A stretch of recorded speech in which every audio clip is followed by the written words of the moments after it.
Awesome. Nice to meet you, Daniel. I'm Josh.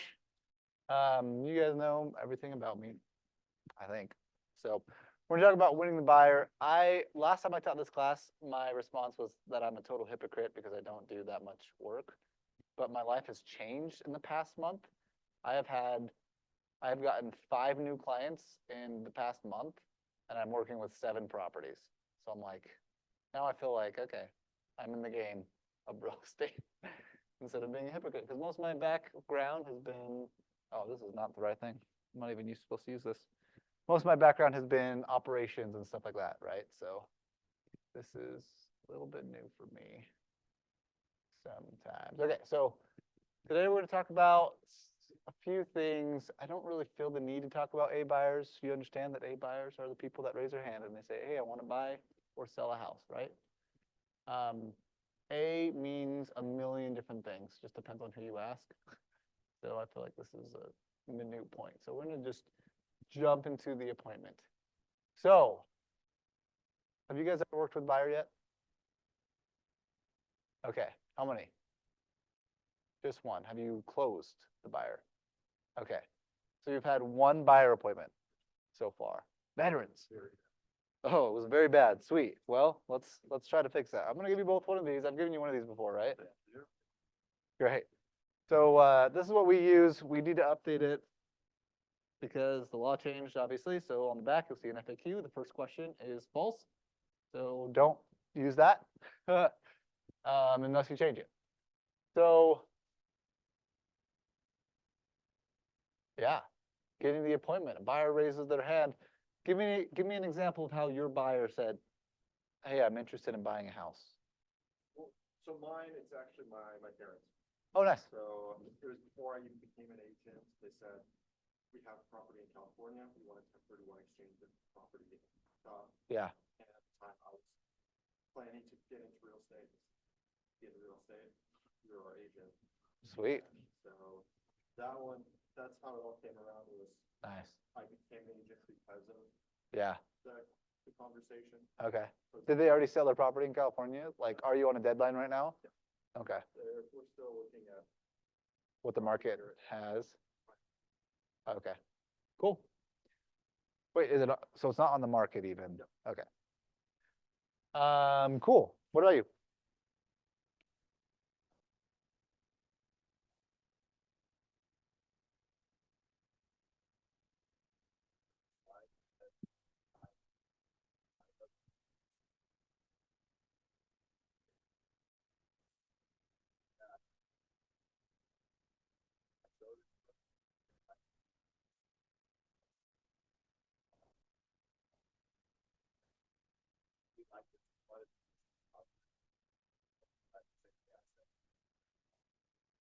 Nice.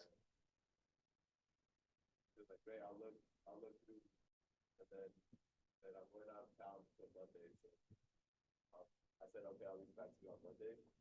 So I called him yesterday twice, and then on Monday, still did that. Nice. But he's already qualified. Nice. So okay. I don't want to let this week go. Yeah. How long has it been? You said a week? Yeah, I mean, last week I sent him the houses, but the whole weekend he was out of town, so he got back this week. Okay. Yeah, how much have you texted him? Twice. Okay. Yeah, that's good follow-up. I wouldn't be worried about it. I would give it like 2 more weeks. Do you remember my example of my client last time I taught this class? I'll just read it again because it'll be interesting to Daniel. But here's an example of follow-up that goes a long way. So, good morning. Tell me your name. Brian. Welcome. I'm Josh. So here's an example of a client totally giving me the stiff shoulder. So to give you some history, probably in April of last year, I was showing this guy homes. We were like hot. He was ready to go, right? And then he lost his job. And so then I tried to do everything I could do to get him a job. So I'm hooking up with my friend. I'm posting on my social media of like, hey, who do I know in the agriculture industry? Like, I've got a person looking for a job. I got him some leads. He started interviewing with people, and then he just ghosted me. Just hard ghost. I'm like, I've done so much for this person, but I'm trying not to panic. So this is how the conversation goes. Ready? Let's see here.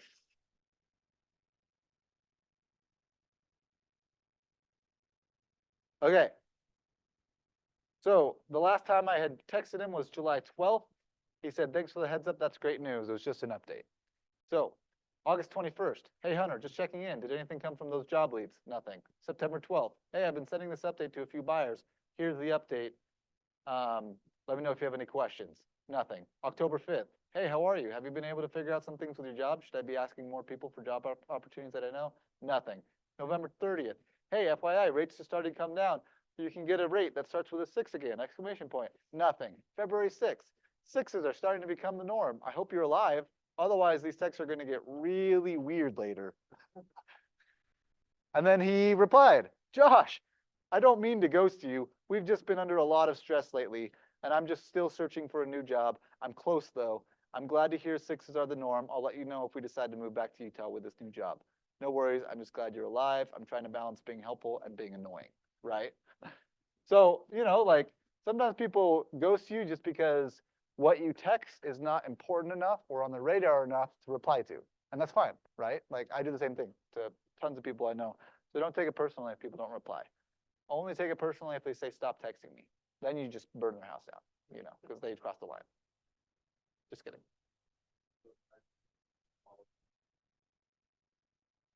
I would do every week from this point. Yeah. You've done enough where like you don't want to be a pest anymore, but you don't want to give up on the lead. So I would follow up like a minimum of once a week. Maybe like do twice next week and then once a week after that kind of thing. Give them a call and text them twice, something like that.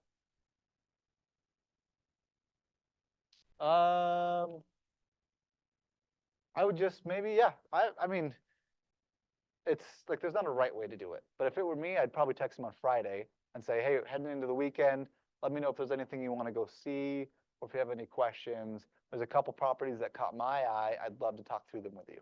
Something like that, right? Like give him something like an offer, a little bait, so that he replies to you like, oh yeah, actually just send me those over. Sorry, I've been so busy. See if you can get a response like that. Cool. So getting the appointment, that's what we're talking about. So clients are going to give you all kinds of hints, Sometimes they'll text you, be like, hey, you work in real estate. How do you think the market is? Like it's all kinds of just the weirdest things. And most of those times that's like a door being opened where that person is probably a little bit more hot than your average Joe. This is what my friend sent me. This was the example I was going to give you. So my life has been so crazy just in this past month. It's crazy to me. I literally have been averaging 4 to 6 deals a year because I don't do anything but post on social media because I work in operations and I do marketing for teams, right? But it's 5 people in the past month, and this is one of them. Hey man, hope things are going well for you and the family. So my wife and I, Echo is her name. Well, that sentence makes no sense. So my wife and I, Echo is her name, period. Amanda and I got divorced a few years ago. Long story. But we're looking into buying a house. That's where that sentence was supposed to continue. But we are super unfamiliar with the process aside from reaching out to a lending company. Any advice you have for a naive first-time potential home buyer? Right? What a great question. You know what is an easy way? It's so easy to kill this conversation with a stupid response. Something like, oh, you're unfamiliar. What questions do you have? Or, like, I'm happy to help. But what's the first thing you do when someone reaches out and says, in some capacity, I want to do something with real estate? What do you do? When can we meet? Yes. Oh man, that's a great question. I'd love to get all your questions answered. I would prefer to meet in person. Can we please meet in person? Or worst case scenario, let's do a Zoom call. What does your schedule look like? I'll make sure I'm available, whatever works best for you. Does that make sense? Anytime anybody ever reaches out to you, this is your first mindset. How do I get face-to-face to this person? You don't have to know the answers to questions. You don't have to know exactly what their situation is. You are trying to get to that appointment as quickly as possible. And once you've set an appointment, then you ask follow-up questions. Hey, just give me an idea of what you want to cover, or what questions you might have before we meet, just so that I can make sure I'm ready and I'm good to go to answer all your questions. So getting the appointment, super basic. Let me look at my notes. Here's a couple things. So they set appointment. If it's a buyer, which is what we're talking about today, before the appointment, I love to hop on a phone call with them if possible. If we're just texting, that's fine. But before the appointment, after I've set the appointment, I say, before we meet, I would love for you to talk with my guy, my lender friend, who can help you get an idea of if you can even buy a home yet, right? We need to have this conversation. It'll only take 15 or 20 minutes via phone. He doesn't even need to necessarily get any personal information. He just needs an overview to make sure that you're good to go and to give me an idea that you are good to go. So I'm going to set you up on a group text with him, and let's get that moving. Please meet with him before our appointment so that we can go into it with multiple questions answered. Because this is a total waste of time for so many people that can't get approved. It's not a waste of time, but you can get a lot of questions solved before you get to this point. And then when you go to this meeting, your dialogue has completely changed. You're not talking about buying a home. You're talking about how do we get your financial situation in order, and maybe you're bringing the lender with you, right? It's a completely different appointment if they can't get pre-qualified. There's no chance, especially. So I had a buyer's one recently, and I was talking with them. They had no idea where they were in that process. They had talked to them over 6 months prior, based on market price up.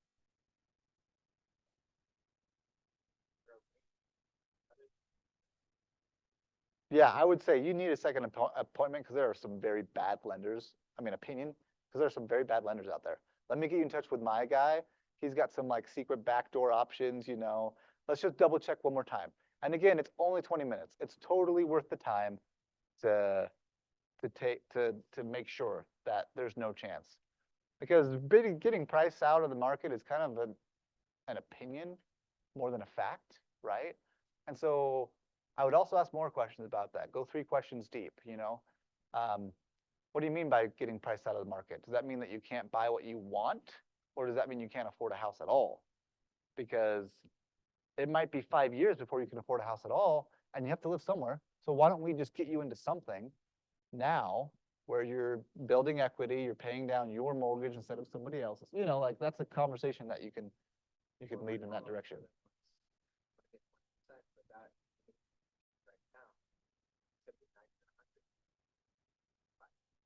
Yeah, that number's only going to go up. They want 20% down.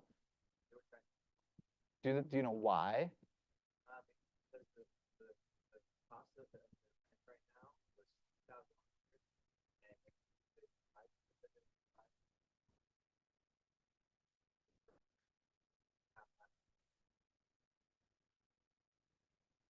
So one of my favorite tricks to get rid of the PMI problem, because the problem with 20% down, people think 20% down is the answer. It's really not. It's probably one of the worst places to buy, because 20% down means that you're going to get a higher interest rate than you would at 25 or 15, right?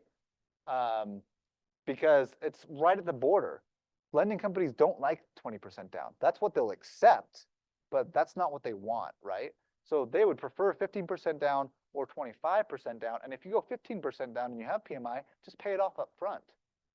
You can pay off all of your PMI up front. And yeah, it's money that you've lost, but it's not that much. It's probably much better than putting an extra $30K into the home to get to 20% down, or you pay $8,000 to pay off your PMI all the way up front. And then you don't have that high payment, right? So that's a little trick that I like to tell people, because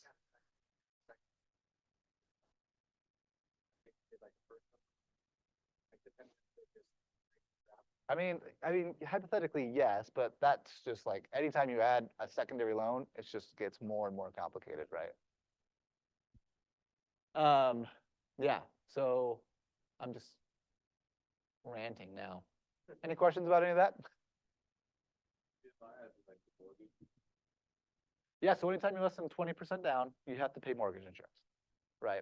Which for some people, well, let me start by saying I would suggest advising your clients to do multiples of 5 anytime you're doing down payment.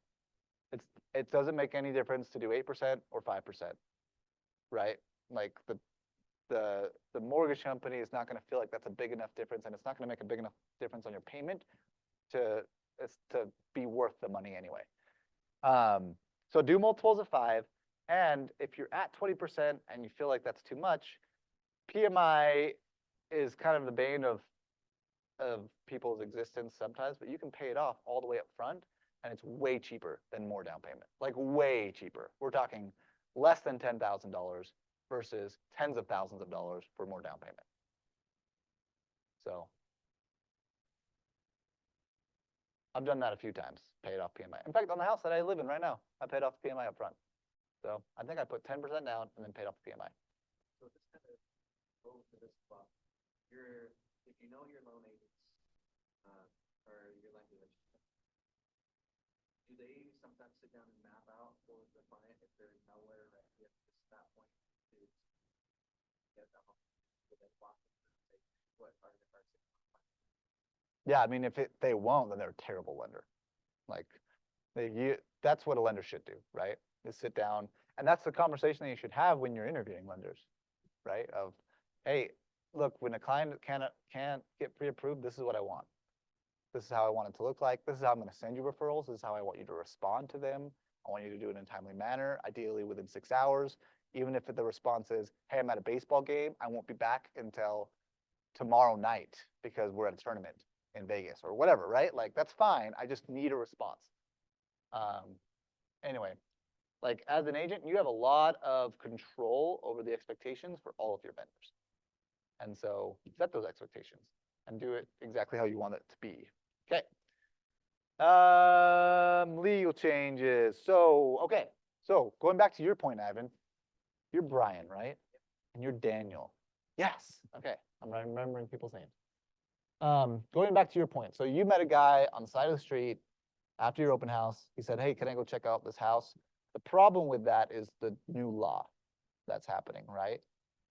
And so in some ways, the new law helps us immensely with this appointment problem. Because, hey, actually, I just want to go see this house. I saw that you're an agent. Do you think you can show me it tonight? I would love to show you it tonight, but the law just changed. And so we have to meet, and I have to get something signed before any real estate agent that you reach out to can legally show you a property. So let's make it brief. Do you have 20 minutes, right? And then maybe you don't go through the whole process, but you just do a miniature version of it just to have that conversation and set expectations up front. They sign the BBA, yeah. Yep. Okay. Any other questions about appointment prep?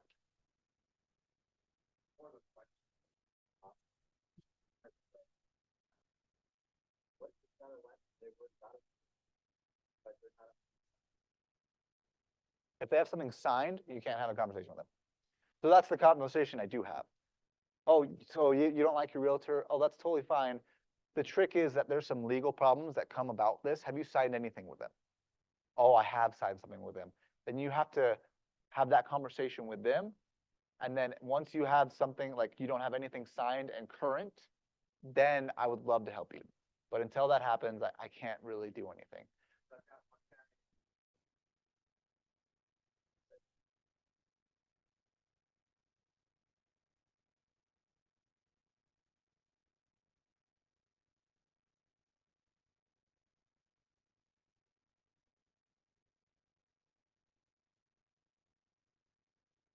Nice, yeah. So, I mean, that's the best, that's as good as you can do, right? Like, you don't have to like dig into his email or something like that. You don't have to have him send evidence, as far as I know. But I think if you have a history of you asking that question and them saying, oh, I actually canceled the agreement, then you have probable cause or whatever it might be, right? I think they'll be fine. I did almost go a house about the guy. By the way, you mentioned to this open house you had have something signed. Yeah, I Yeah. Like that could have been quite a bad thing.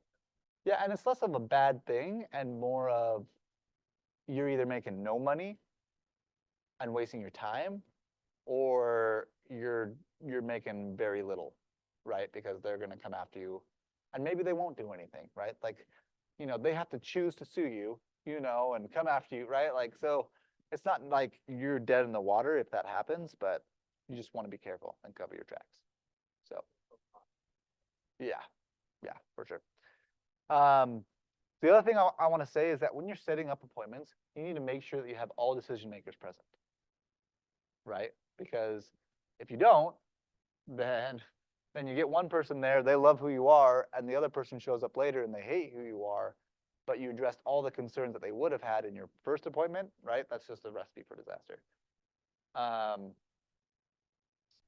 So I have a buyer appointment tomorrow, and actually this guy that messaged me, his appointment is tomorrow, and so we made sure that his wife would be there as well, his new wife.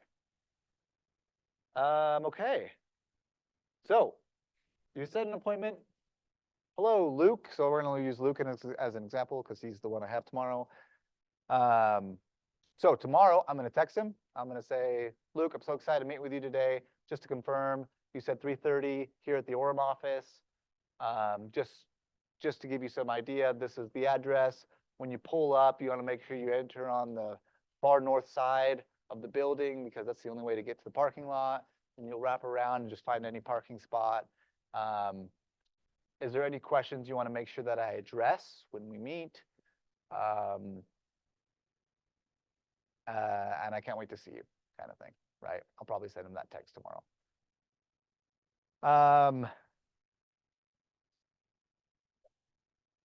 Oh yeah, for buyers, definitely. The trick with buyers is that they kind of they can be quite sketchy. Hello, Sarah. Wow, it's about time you showed up. Thanks for waiting.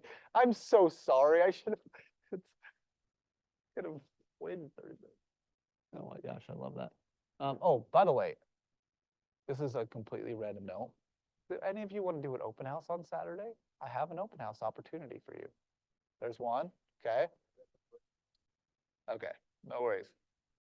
I know you are. Otherwise, I would have asked you directly. Because we talked about it yesterday. Okay, well, I have an open house for you then. 11 to 3 in Cottonwood Heights. Is that okay? It's a condo, so it'll be a kind of a first-time home buyer deal. But let's talk after. Okay. All right, we gotta keep going because I have a 10:30. I gotta be done around 10:30. Trying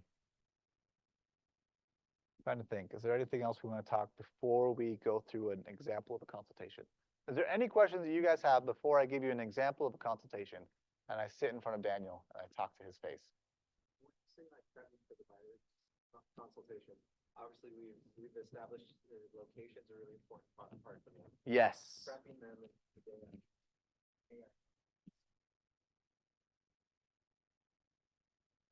Yep. I would imagine at this point, you've got the questions down. Yeah. Is there anything else that you could have with us or be ready to? So let me give you guys these. If you want a copy of this, like I will send you the Canva link that I have for this and you can make it your own. Just email me. Let me write my email down so that you can email me.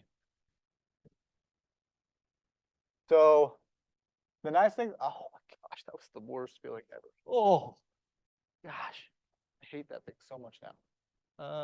There is no marker here. Let's see if this one works. Please don't give me the shivers.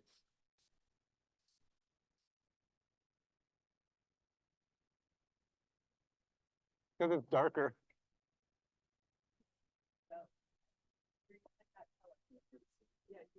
Yeah, easier to see. So admin@petermerkel.com is my email. So you can email me. I'll send it to you. This is out of date. I was just telling them. So it has the old buyer broker, our old script for commissions, which is now no longer good.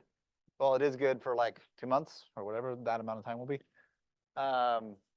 Okay, so A couple more things before the appointment. I always offer water when they come in, right? We have water here. Is it okay if I use you as an example and we just have a conversation? I always offer water. So Daniel, do you want water or anything before we start? Perfect. Let me grab you one. I have water right here, which I actually happened to see before we. Here, have some water. You're welcome. How are you feeling today? I'm excited to get started on the process. Sweet, me too. So before I dive into this, I have kind of an agenda that I like to go through. But before I dive into it, is there anything like that you want to make sure I cover? I mean, definitely want to talk about the lending companies. I'm really curious about that process. Okay. Other than that, I'm all ears to Okay. whatever you have for me. Perfect. Awesome. When you saw my group text with Andy, my lender, right? Were you able to have a conversation with him? We started talking. Didn't get very far yet, but. Okay, perfect. It sounds like he texted me that he has a decent idea and that you will probably be okay. It sounds like you make $600,000 a year-ish on 650, but yeah. 650. Okay, sorry, I didn't mean to insult you. Just kidding. Let's say you make 65 for this example. Okay. Sounds like you make decent money. It sounds like your budget that you want to stick around is $2,500-ish a month. Does that sound right? Okay. Well, let's talk about the process really quick. I'd love to give you an overview first, if that's okay, and use this as kind of like my roadmap, and then we'll just address any questions that come up from it. Is that okay? Okay, sweet. So what you just did is called pre-approval. There's a couple more steps that you're going to need to do with Andy. We've got to make sure that we secure that. But everything else in the process of buying a home is dependent on this. Okay. So if I'm gonna leave you with anything, this is it. Do this. I need you to confirm this with Andy. We need Andy to be able to get me some solid numbers because everything else is completely dependent on it. And we don't want to go look at homes that you can't afford or that you feel disappointed about, or maybe we can get more than what we're looking at this time. Does that make sense? That's great. As soon as we get that done, hopefully we can get that done in the next couple days. It's all about looking at homes online. So the days of real estate agents opening doors and that being like a big part of their job is kind of over. Like I will come with you to every house you want to see.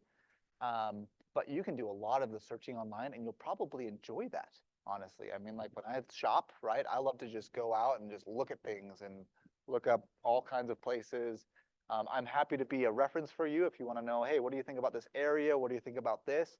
And I'll get you on a couple what's called hot sheets. So that once we dial down exactly what you want, you'll be notified instantaneously anytime a market that fits that criteria hits the market. Awesome. Does that make sense? And so once we find something that you like online, we'll go see it. Okay. We'll go, we'll take a look. Usually I like to see at least 2 or 3 homes at the same time because we like to compare. If we just see one and then the next week we see another, it gets a little bit harder to understand what the differences are between homes. It's just usually best practice to see more than one at a time. We don't want to see more than 3 because then they start blending together. So the sweet spot is kind of like that 2 or 3 number. Okay. Once we find a home that we love, then things get serious and we're going to put in an offer in. When we put an offer in, nothing is really happening. It's more of like, we're interested in your house. Here's what we have to offer. Now, once that offer gets accepted, then things get real. Okay. There's a power switch that happens. So before our offer gets accepted, the seller has all the power, right? They get to say, you know what, I actually hate your offer. I want you to come in 20K more. I need more earnest money. We can talk about that in a sec. There's all kinds of things that the seller can be not happy with our offer, but as soon as they accept it, we have all the power. And the seller legally is obligated to sell us that home unless we back out with very special circumstances excluding. Oh, great. Does that make sense? And so we want to make our offer really good. We want to make an offer that they're going to accept, right? Especially if we love the home.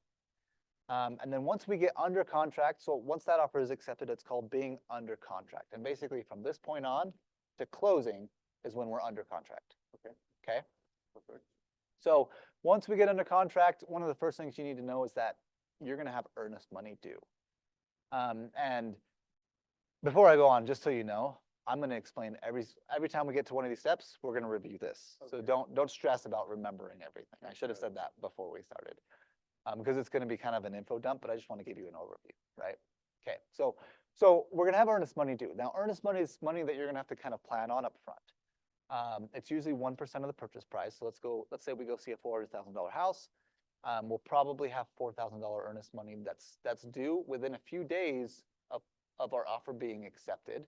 Usually that's in the form of a check. We can also just wire it, which is a lot easier. So if you're okay with wiring, sometimes that costs 20, 30 bucks or something, but it's just the convenience factor is appealing to some people. But basically what that is, it's a down payment. So it's not money that you lose. My job as your fiduciary is to protect that money for you. So you don't have to stress about it. But it basically shows the buyer, the seller, I'm a serious buyer. I'm interested. Here's some money up front to prove that I'm a serious buyer. Does that make sense? And this money will go towards your closing costs at the end if we go through the whole process. Okay.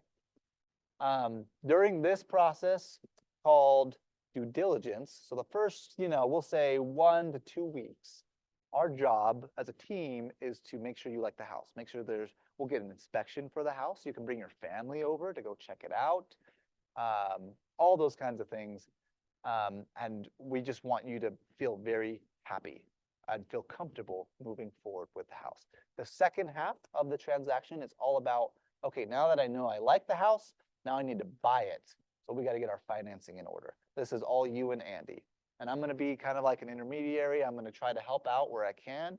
But basically, Andy's going to be hounding you to get as much information from you as possible so we can make sure that your loan goes through without any qualms, okay? I have people for a lot of these steps. So like we need to get you a home inspection. I know some of the best home inspectors in the state. It's interesting with home inspectors because there's no state test to make sure that you are a good home inspector or not. So personally, I think it's important to know who those people are, if they are actually good at what they do. I have 2 or 3 that I love. So I can help you once we get to that point. If you have an aunt or an uncle or somebody, like let's get them involved if you prefer that. After we get the home inspected and we feel good and we're ready to move to the financing part, we'll get something that's called an appraisal, which basically the bank has to prove that what you're paying for the house is what the house is worth. Does that make sense? So they'll send somebody out. We don't have any say of who it is or anything. The lender will send in an order and the bank will send somebody. And there's 2 things that can happen. One is the appraisal will come back and he'll say, you know what, the house is worth less or the house is worth more. Either of those things happen, or it's exactly right. If any of those things happen, I'll walk you through what to do next. But usually it's pretty easy to solve that problem, okay? So don't stress it. Once we get approval from Andy that we're good to go, then we'll go into settlement. And we'll close. Usually after settlement just looks like you sit down in a room with what's called a title officer, whose job is to make sure that the house doesn't have any weird liens or anything like that on it. He's kind of like a third-party intermediary to make sure it transfers into your name. Once we sit down at settlement with them, basically you'll sign a few papers and we'll wait about 24 hours. I'm sorry, I'm like trying to think of I feel like I'm missing something, but I don't think I am. So we'll sign some papers and then about 24 hours later, the home is yours, which is awesome. And that's one of the most exciting parts. A couple things we'll negotiate. You can see here it says begin home warranty. We'll try to get you a home warranty so that after you move into the house, it's covered for a year. The seller usually pays for that if anything breaks. So like the refrigerator breaks or the oven breaks or whatever it might be, right? Especially when you look at older homes, you just never know. You don't want to be stressed about it, so we'll get that covered for at least a year. Okay, so now that I've dumped a ton of information on you, what questions do you have about anything? Yeah, so here it has some dates roughly. My question is roughly how long will it take from today until Great question. own the house? Yeah, so it's completely dependent on how we write the contract, Okay. right? So we basically get to choose what that number looks like. Typically, it takes 3 or 4 weeks. Sometimes it takes 6, sometimes it takes 2, depending on, I mean, the biggest factor here is how quickly can we know that you love the home and how quickly can we get your financing in order? A lot of this prep can be done before we even go look at homes, actually. And so if you want to start getting really nitty gritty with Andy now, that will only help us in the future to have a quicker close. And sellers prefer quicker closes, right? Because it feels like they're getting a little bit more out of it. So what other questions do you have?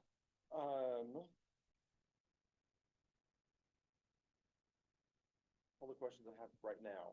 Definitely, it's a lot of information Yeah. coming out, so Info dump, right? I'll have a lot more questions as we go through. Okay, that's totally fine. So let's step back now that we've kind of gotten an overview of what this will look like.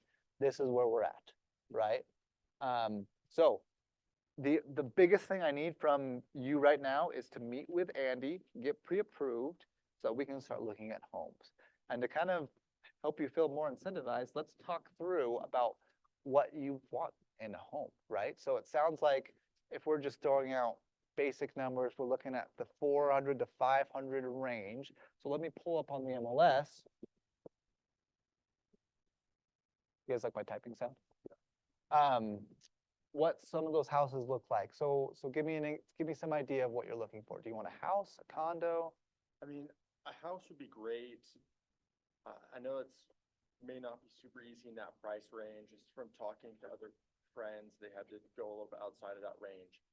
But looking for at least 3 bedrooms. Okay. Since for me, an office and then a guest room. Perfect. Bath, preferably at least 2. Yeah. Great.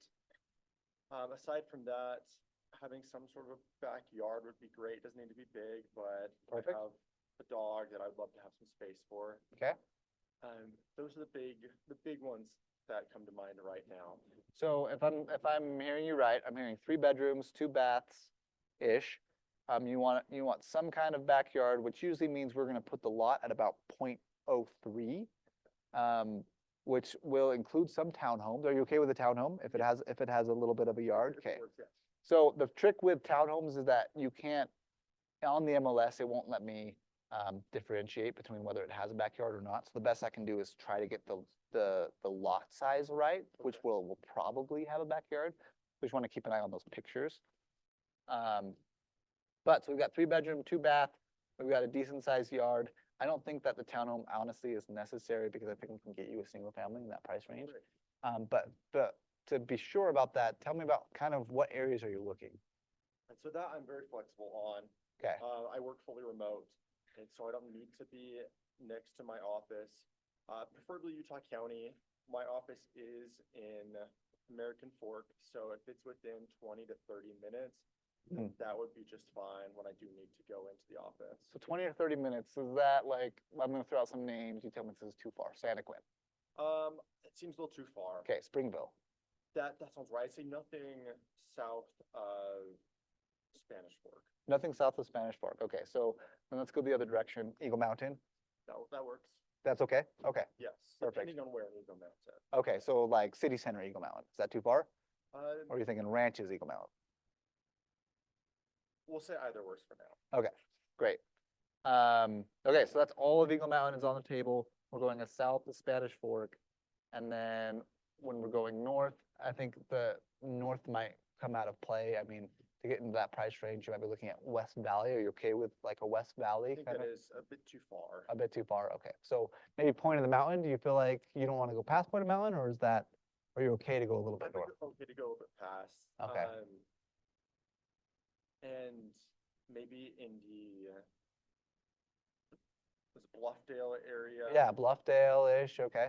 I Kind go of to- sandy on the other side of the freeway, okay, cool. Perfect, awesome. Well, let's see what homes come up when we put that right, and then I'd go through that process with you. And so you want to dial in, where do they want to live, how much, and you want to just give them an idea of, these are what the houses are in this price range. We want to aim on the lower end, right? So maybe if I'm having that conversation with him, and if Andy sent me 400 to 500, I would say max 450. Because I know that he's gonna see that 500 payment and he's gonna hate it. You know what I'm saying? And so I don't wanna even show him those homes yet. Let's go 450, let's lower your expectations so that if you are comfortable with that payment, then we'll have that conversation. And then that would be the next thing I would talk to you about is, okay, now that we've seen these homes and you see kind of what's in these price ranges, have a conversation with Andy and ask him what the monthly payment is for these price ranges, because those will vary by hundreds of dollars a month. And I want you to feel comfortable with your payment more than anything, right? So, yeah. And I'd probably put that on the group text myself, right? And say, hey, Andy, just so you know, we talked about this in our meeting today. What else does he need to do? Let's get this firmed up so we can start this process. Any questions about the consultation? Do you feel like that went well? What can I do to be better? Besides rushing it because we're in a class, right? I went really fast. I guess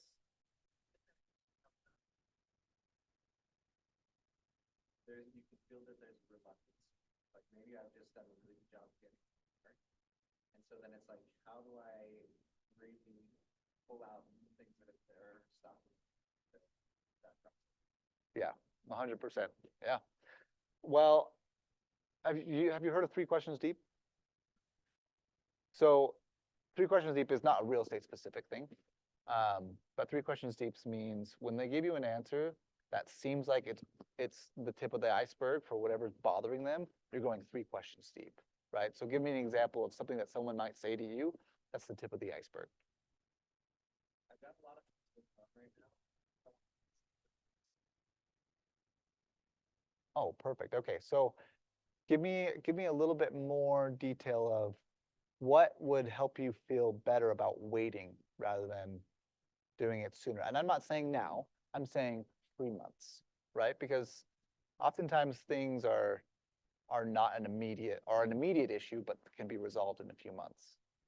Well, I mean, realistically, there are some Scott home positions. You know, we rent this place, it's not great.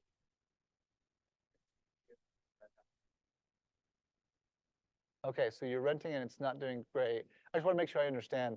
Does that mean that you're not happy with the rental? Yeah, no, in fact, air conditioning is Mm. all. Oh, really? Yeah. This is very specific. Yeah, okay. The house. There's a lot of stress coming from renting this place. So does moving feel like it gives you more stress, or does staying give you more stress? Right? Because like what I want to dive into is like, where is this stress coming from? And does this path seem like it could actually be easier? Right? And so 3 questions deep means that's what you're doing.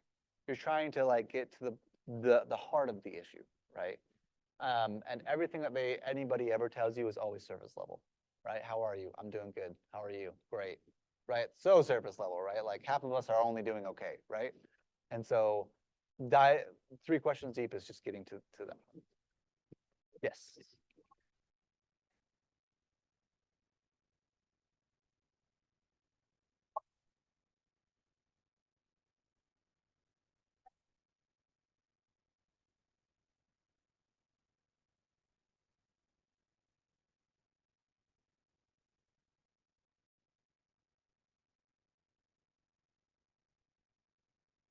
Yeah.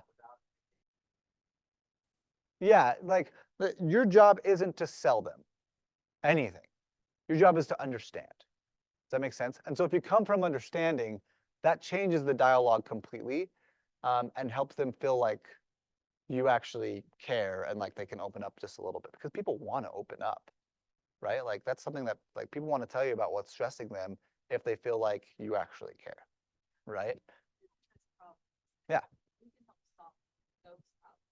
Well, and sometimes we can't, but sometimes we know people who can, right? Oh, okay, so you don't want to move out because your air conditioning is a mess and it feels like one more thing, and moving sounds more stressful than staying in this rental. Okay, well, what if I found you a better rental? Right? Like, okay, you don't want to buy a house. That sounds too stressful. It's $3,000 to buy a house for the same type of house that you're renting now. You just have a crappy rental. I know tons of rental properties. I know tons of realtors that own rental properties. I bet I could help you find a better rental than what you're in now. And then when you're ready to buy, let's have that conversation, right? I'd love to be your go-to for that guy. Does that make sense? Sometimes the solution isn't like let's move forward kind of thing. Sorry, go.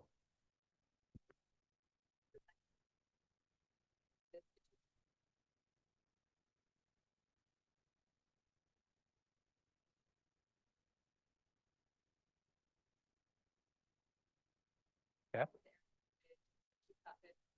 Little 3 months, like build my credit, try to buy a home. So in the meantime, she's renting, and all of a sudden her landlord, said, contract is up, you need to sign for another year. She's like, I don't want to sign for a year. I'm gonna try and get a month-to-month contract in place. And I said, okay, here's what I would do. And I sat down and I helped her using ChatGPT. And I'm like, here's what I would, say to the landlord. And then we worked on it together. I emailed it to her. And then I talked to Dean about that. And I got the impression that that wasn't staying in my lane of buying, selling. Dean is the most conservative person you'll ever meet in your entire life.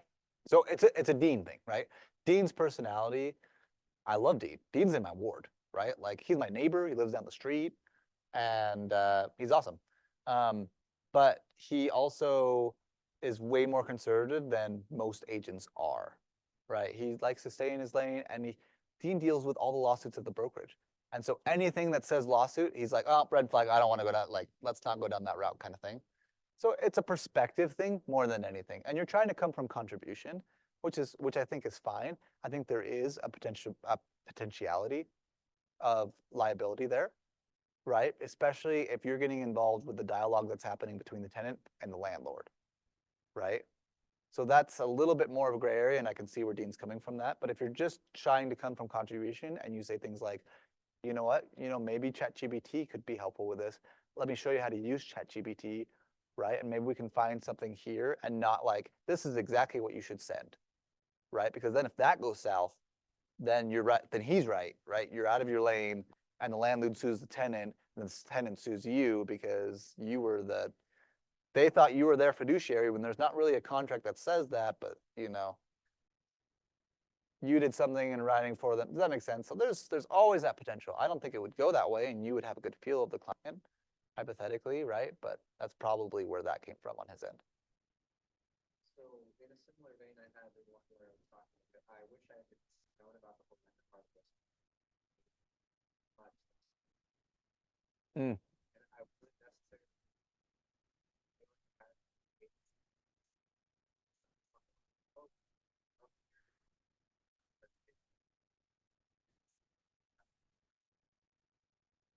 but it came down to that.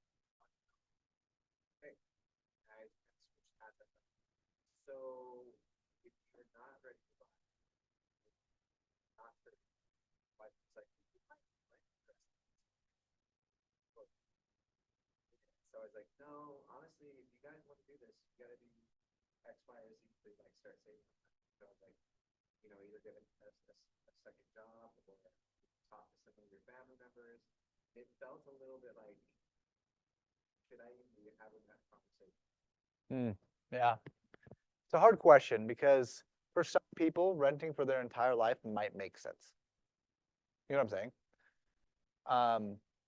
And so it's hard to be like, it's hard to tell what the best is for people, and it's not our job, right? The other thing we can do is offer guidance and show them the end game of both roads, right? And that's probably what I would do in that scenario. Like, hey, look, let's look at the stats, right? Net worth of homeowners is 50 times those of renters, right? On average, right? And that's just average, right? I think most people it's like at least 20. So your worst case scenario is 20, and even though it's harder and even though you're going to be a little bit tighter, like sometimes that's worth the future mindset. However, that requires a lot of sacrifice and a lot of hard work up front. And maybe that's too much for you right now. And so, you know what, maybe we rent for 3 years. We have this conversation in 2 years. You want to just come to my events while we kind of sort through this, and I'll just have you in my database so you can kind of keep an eye on the market. Does that make sense? Like, I was so invested in like they're about to have their third kid. Mm. They're in a town. It's like it's now. Yeah. So I kind of push more towards that. You guys should. Yeah. Yeah. Yeah. So it felt good to be able to do that, but it also just felt like, I don't know, it didn't feel natural, and it felt a little bit like, this is probably not what I was thinking. Mm. Well, and maybe that feeling came because they were turned off. Like they kind of talked themselves out of it, and you're still trying to push the issue. Do you feel like that could be true? I think so, but I also, got, you know how Lee, when she came, I don't know, were you here on Monday? She talked about I've heard Lee many times. I wasn't here on Monday though. this. I feel like that I'm the best person to help. Yeah. I don't get to take this from Lee's so direct. So I was kind of that mindset. No, there's Mm-hmm. might not like it. Yeah, and that's fine. I don't think that's wrong. I think if you come in with only that mindset, then you're gonna burn some bridges, and that's the problem, right?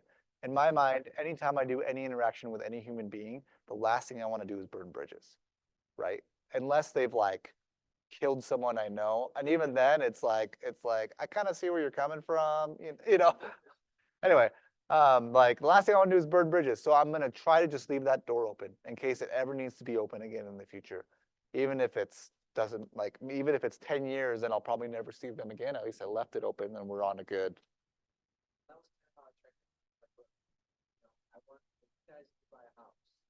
If you are going to get our plan, get it figured out, that something is important. Yeah. And I said, solve it, I will solve it. Yeah, great. And so like the best thing in my opinion, one of the best things you can do in that situation is get them on some kind of touch plan. So they are in constant contact with you. Hey, look, looks like maybe buying's out off the table for now, but can I just stay in touch with you? Would you like to come to some of my events, right? Like I would love to send you a property every 2 months where you can kind of get an idea of where the market's at and what's in your actual price point and see if it does make sense one day for you to kind of get out of that game. If they've signed with, no. If they signed with, then you shouldn't even have a conversation with them. But I mean, that contract expires, right, after 3 months. And so, what? I mean, not always, but it depends on how long your buyer broker agreement is for. But I would say on average, it's 3 to 6 months. You know, That's like that touchy basis.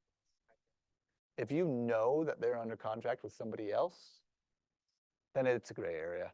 It's not a black area. It's not like, oh yeah, you're wrong, you know, but it's definitely a gray area because then if they do decide to use you and they're still under contract with that person, then the litigious factor comes into exactly, right? Then it's like, well, I shouldn't have been doing that kind of thing. Does that make sense? I think, as there's three men, 4 men in this room, the approach, I think, needs to be different. Dealing with owners, especially for marriage. The woman is actually the one. Mm-hmm. Mm-hmm. And women are, when we make decisions, I'm not speaking for everyone, but I would say as a whole, this is true. When we make really big decisions, it's an emotional thing. Mm-hmm. And we need to make sure that it's gonna work for every aspect of our life, for our kids, for our husband, for our, it needs to feel good. Like we walk in a house, we need to make sure it feels good. Yeah. So as you talk to, these homeowners, think about the woman and think about I would say like if that approach was presented to me, I'd be like, okay. Like I'm off, turned off. Yeah, because no one's gonna tell me what to do in that aspect, because this is a very, even though I know, let's say I was a young, married and third kid, oh my gosh, I can't even imagine the stress she went through. You know what I mean? Like, I think, this is a very sensitive thing. Mm-hmm. Agent mindful of the woman, and this is like her nest. She's gonna raise her family, and it is a really it's not a business transaction. Yeah. Well, and as agents, we are so biased because we understand the pros of home ownership. right? We know that that is clearly in the long term the better route, almost for anybody. The problem is that for the first 5 years, that could cause a divorce in some marriages because it's so stressful, right? Like there's so many unique circumstances in the short term where like, oh, you know what, maybe that's not worth the long-term potential, right? Um, and so anytime you present, I would present both directions and show the pros and cons of both directions because there are pros to renting. There are tons of pros to renting, right? Well, I think maybe I just, that, but I'm on my, I have 4 kids now and rent that same house. I still, Mm. so maybe. Yeah, well, and like you have a passion here, right? Like you've learned some lessons and you feel like you know, like, and that's okay, right? Like your passion for some people will be the life-changing experience that they have, right? And for some people it'll be the turnoff. And there's not like, it's hard to balance and know where that happens, right? So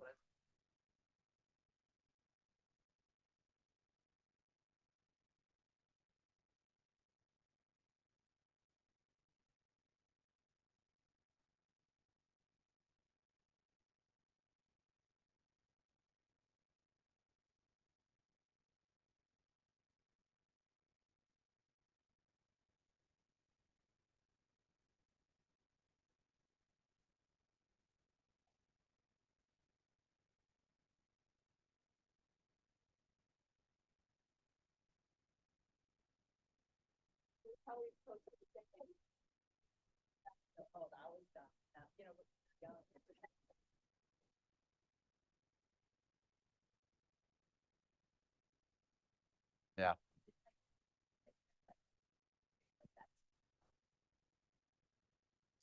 Like learning how to just manage that space. That's why I asked also if you decided when you're at space,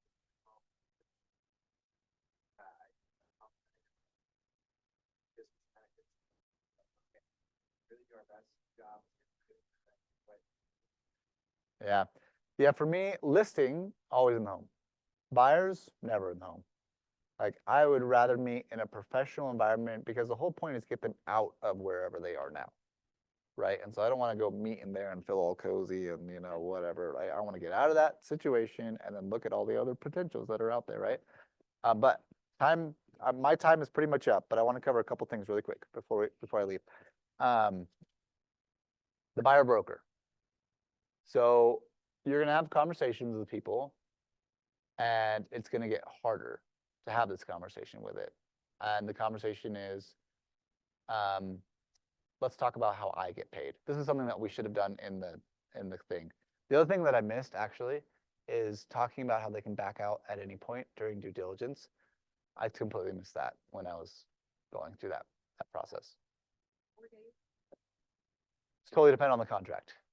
Yeah, so it's the entire amount of due diligence, but it's also like, unless you have earnest money that went hard upon acceptance, or unless, you know, like, there's always like the ifs or buts or contingencies, but 80% of the time in the period of due diligence, you can back out for any reason. So, but let's talk about the buyer broker commission. This doesn't have to be a hard conversation. The conversation could go something like this. Daniel, now that we've talked through the process, I want you to make sure that you understand how I get paid. I get paid based off a percentage of the purchase price of the home. Usually I ask for a minimum of 2%. What I would prefer is closer to 3%. But what I would recommend we do is just have that as part of any contract that we write. So we go to buy a $400,000 house, we'll just include that in the contract so you're not stressing about that payment on your end, and we're just putting all that pressure onto the seller. Does that make sense? Does that feel like that's a good plan if we go that route? We may come across a seller that is completely unwilling to pay my commission. If that comes to be, we're gonna have a conversation about that up front, and then we'll make a game plan from there. Maybe that game plan means that you'll have to bring some money to the table. Maybe that game plan means that we're gonna have to go find a different house, depending on what happens. Do you have any qualms or do you have any concerns about that? Because I want to address those now.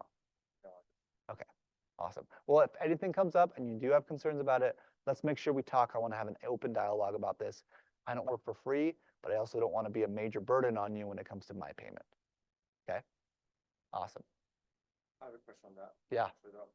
So I've had conversations with clients in the past where that's fine, but then when they look at the DBA and it says that they are on the hook for that amount, then they get uncomfortable knowing that, yeah, it's a conversation we'll have, but I'm still writing down that I will owe you 3%. How do you handle those situations? How is that different than the first conversation that we had? Because that's in writing. And I can tell you, yeah, I'm not going to take, like, we're going to have a conversation, we're going to make it all right. Mm. But they are literally writing down that they are on the hook for 3% if the BAC. Yeah, I would address it this way. I would take my time to address contracts, because what they're seeing here is a fear of a legal contract, right? It's the same thing's going to happen when you write a REPC or a contract to put you under contract with the house itself, right? You're going to be under contract to buy that house with some exceptions, right? And there are some it's the same thing with the buyer broker. There are some exceptions where you can get out of paying me no problem. Does that make sense? And so that's spelled out pretty clearly in the buyer broker. Let's go through it together. Let's make sure that you don't have any major qualms with it. This is the scenario where you don't have to pay me. This is a scenario where you do have to pay me. If we don't close on a home, then you don't have to pay me either way, right? So the payment only comes when we close on the home. So we will have, before we close, we'll have this completely figured out. You will understand exactly what's going on. Does that make sense? And so you don't have to be worried about it, because we'll have that very clearly spelled out before anything becomes official. Okay. Does that make sense? I think I need to do a bit more research, because I don't remember seeing in the BBA where it specifically outlines you can get out of it for this situation, but I just need to do more research. Well, it's less about getting out of it for the situation, but it's more about disputes, Okay. right? So if you're like, oh, well, I didn't agree to this, or whatever it might be, right? Like we can go to mediation or whatever it is, but also, and there's only so much of your word that they'll take, right? But that's what I would bring up. I would say, look, the last thing I want is to ruin my relationship with you over money. Like, I'm gonna try really hard to do that. I'm gonna do everything I can to not make you feel like you're being screwed over in some capacity when it comes to money. I ask that you do the same for me. And if going into it with that mindset, I think we won't have an issue at all, right? I've never had an issue with any of my clients, ever. And so I want to make this as clear as possible. So, does that make sense? There's a buyer broker summary that I printed off from the MLS, as well as like cancellation of the buyer broker. Would it be good to hand those to them as well and say, hey, we've signed this. Let's walk through the summary of what each step was, and then realistically, if at any point you're not comfortable, this takes the job. Yeah, I think that's a great way to do it. Have the cancellation there and just say, this is the document we use if you want to cancel. And you canceling is not an issue at all. If we are at closing and you bring this document to me and you say, oh, actually, I don't want to pay you, right? Then that's a completely different story. But like, if we're not under contract and it doesn't make sense, or we close, like we'll figure it out, kind of thing. Does that make sense? Just get comfortable with the verbiage. Like you just said right there, right? That was a beautiful caveat of, if we're at closing, you try to bring this, then we might have to. Yeah. I think because all of us have been so brand new about it, like we're gonna speak generalities instead of knowing like specifics of how to make sure. Just comes with practice. I mean, like, I think that this will be less of a problem than you're worried about, but only if you don't set good expectations. So write out a script, have the script ready, ask around, hey, person, Dean, hey, Molly, hey, whoever it might be, right? What script do you use when addressing the buyer broker in a buyer consultation, right? Get that script from them. How would you address it? Get the key points that you're like, oh, I want to make sure I cover that. Put that into your script, and then just get consistent with using that, because, I mean, all frustration comes from unmet expectations, right? And so if you are setting expectations up front correctly, there shouldn't be any frustration, right? Oh, we talked about that. We're at closing. Now we have a problem. How do we make this right? One time, our seller said, hey, look, I'm only going to pay you $1,000 total. And our team, this was somebody on our team, they agreed to it. And he said, you won't have to do anything. I'll take care of everything. I just need you to make sure that I'm not doing anything wrong, kind of thing. And our foolish teammate agreed to it. But by the time that it was over, Peter, who owns the team, he approached this person and he's like, hey, we will honor the $1,000, but don't you feel like we've earned more than that, right? And what do you think is fair to cover how much we've helped you with up to this point, kind of thing? Does that make sense? And he paid us $2,500, right? So, like we over doubled it, but like people are good in general, right? People try to be good, especially in Utah. Like we live in a pretty like happy, non-litigious state, right? And so I feel like having just an open dialogue of how can we make this right, or what can I do, or whatever it might be, is pretty easy. Bottom beaters, yeah.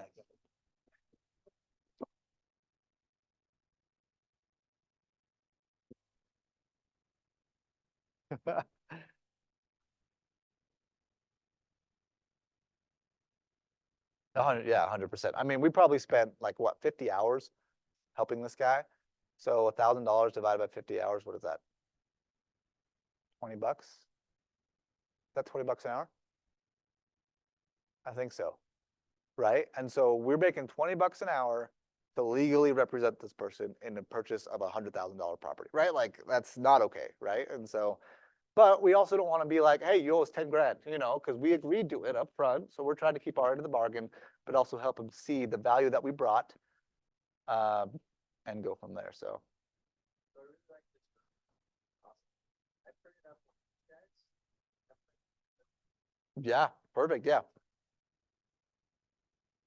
We just use that because it's easy to bring about with us, and we can give it to them and they can write on it.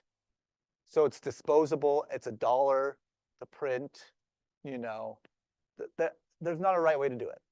I would have something there, and I would have it look as professional as you can, but there's not a right way to do it. And let that just be a lesson to you in real estate in general. Everybody thinks they have the best way to do anything, right? There's not a right way to do real estate, right? Calling people every day is not the only way to do real estate, right? There's a ton of ways to be very successful. All right. I